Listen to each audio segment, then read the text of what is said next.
والصلاة والسلام على سيدنا ونبينا وشفيعنا بالقاسم محمد اللهم صل على محمد وآل محمد الطاهرين المعصومين ولعنة الله على أعدائهم من يومنا هذا لا يوم الدين أما بعد فقد قال رسول الله صلى الله عليه وآله وسلم حسين مني وأنا من الحسين صلوات محمد عليه اللهم صل على محمد وآل محمد.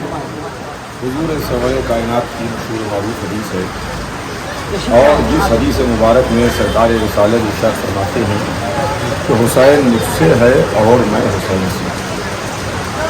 عزیزان گرامی، یہ زبان رسالت کے نکلے ہوئے جملے ہیں، اور یہ ایک سلسلہ احادیث ہے جس کی یہ ایک کڑی ہے. رسول اللہ نے اس کے پہلے اپنے بھائی اور داماد مولا علی کے لیے فرمایا کہ علی منی و انا منہ، علی مجھ سے ہیں میں علی سے ہوں. اپنی بیٹی فاطمہ زہرا کے واسطے ارشاد فرمایا کہ فاطمہ تو غیظۃ منی، فاطمہ میرا ٹکڑا ہے. اپنے بڑے نواسے کے لیے ارشاد فرمایا کہ حسن منی و انا منہ، حسن مجھ سے ہے اور میں حسن سے ہوں. ویسے ہی اپنے چھوٹے نواسے کے لیے ارشاد فرمایا کہ حسین منی و انا من الحسین، حسین مجھ سے ہے اور میں حسین سے. یہ امام حسین علیہ السلام ہیں جن سے حضور سرور کائنات بہت محبت کرتے تھے. انسان اپنی اولاد سے بے انتہا محبت کرتا ہے. یہ انسان کا نیچر ہے، انسان کی فطرت ہے کہ اپنی اولاد سے بے انتہا محبت کرتا ہے اور اولاد کے واسطے ہر چیز قربان کرنے کو تیار رہتا ہے. مگر یہی انسانی فطرت اور نیچر ہے کہ اولاد سے تو محبت ہوتی ہی ہوتی ہے، مگر اولاد کی اولاد سے اس سے زیادہ محبت ہوتی ہے. سبحان اللہ. جو اولاد کی اولاد ہو اس سے اولاد سے زیادہ محبت ہوتی ہے. تو جب ایک عام انسان کا دستور اور یہ مزاج اور اس کی فطرت ہے کہ اولاد کی اولاد سے زیادہ محبت ہوگی، تو کیا رسول اللہ کو اپنی اولاد کی اولاد سے محبت نہ ہوگی؟ بے شک. سبحان اللہ. رسول اللہ کو اپنی اولاد کی اولاد سے محبت، امام حسن سے محبت، امام حسین سے محبت. چنانچہ دونوں شہزادے، دونوں نواسے جن کو رسول اللہ نے کبھی اپنے زانوں پر بٹھایا، کبھی اپنے دوش پر بلند کیا، کبھی ان کے واسطے مسجد میں شبیہ ناقہ بن گئے، کبھی یہ فرمایا کہ پہچانو میرے نواسے ہیں، یہ حسن ہے، یہ حسین ہے. جس نے ان کو ایذا دی اس نے مجھے ایذا دی، جس نے ان کو خوش رکھا اس نے مجھے خوش رکھا. چنانچہ امام حسین علیہ السلام کے لیے مشہور و معروف واقعہ ہے کہ ایک دن حضور سرور کائنات مسجد میں تشریف فرما تھے اور خطبہ ارشاد فرما رہے تھے. آپ پہچانیے اور غور کیجئے کہ کائنات عالم و آدم کا سب سے بڑا تھا جو بول رہا تھا، جو بغیر وحی بولتا نہیں، بغیر وحی کلام نہیں کرتا. اللہ کے بعد جو سب سے بڑا ہے وہ بول رہا ہے. سرکار رسالت کلام فرما رہے ہیں، منبر پر ہیں کہ ایک مرتبہ نگاہ اقدس نے دیکھا کہ مسجد میں چھوٹا شہزادہ حسین داخل ہوا، اور جیسے ہی مسجد میں حسین داخل ہوئے تو حسین کا پیر حسین کے ابا کے دامن میں الجھا اور حسین فرش مسجد پر آ گئے. جیسے ہی حسین فرش مسجد پر آئے، رسول اللہ نے خطبے کو چھوڑا، منبر سے اترے، حسین کو جا کے گود میں لیا، اور اب جو منبر پر آئے تو وہاں سے بات کو نہیں شروع کیا جہاں سے بات کو چھوڑا تھا. اب حسین کے فضائل بیان کرنے لگے. اب حسین کے فضائل بیان ہونے لگے. اب یہاں پر ٹھہر کے ایک منٹ آپ کی خدمت میں ایک بات عرض کرنا چاہتا ہوں. دیکھیے، یہ حسین ہیں، یہ معصوم ہیں، یہ امام ہیں،